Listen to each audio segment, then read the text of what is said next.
Raz sme išli s našimi stádami k pozemku mojich rodičov, ktorý ležal na svahu kopca, o ktorom som už písala. Kúsok nad Valinhos. Je to olivový háj.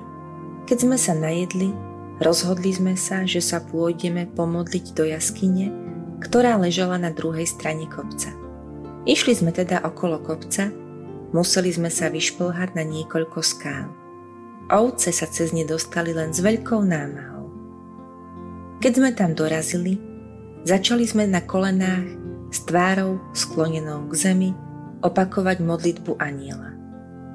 Môj Bože, verím v Teba, kláňam sa Ti, dúfam v Teba a milujem ťa. Prosím o odpustenie pre tých, ktorí neveria v Teba, nekláňajú sa Ti, nedúfajú v Teba a nemilujú ťa.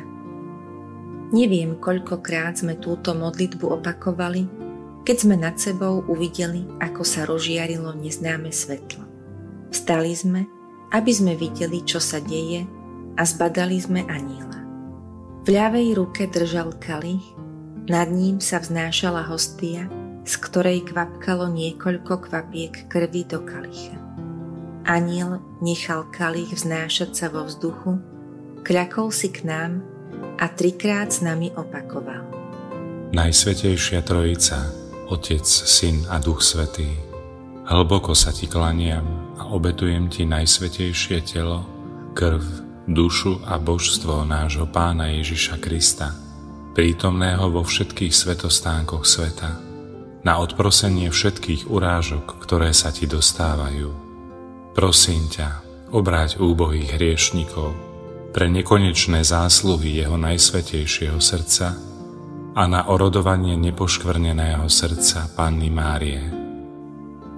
Potom sa zodvihol, vzal kalich a hostiu, podal mi svätú hostiu a rozdielil krv z kalicha Hyacinte a Františkovi, pričom povedal: Príjmite telo a pite krv Ježiša Krista, ktorého nevďační ľudia tak ťažko urážajú.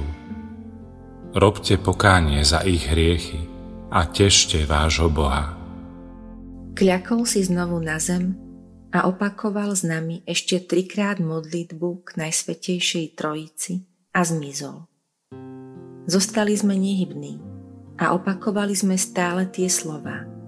Keď sme vstali, videli sme, že je večer a že je čas ísť domov.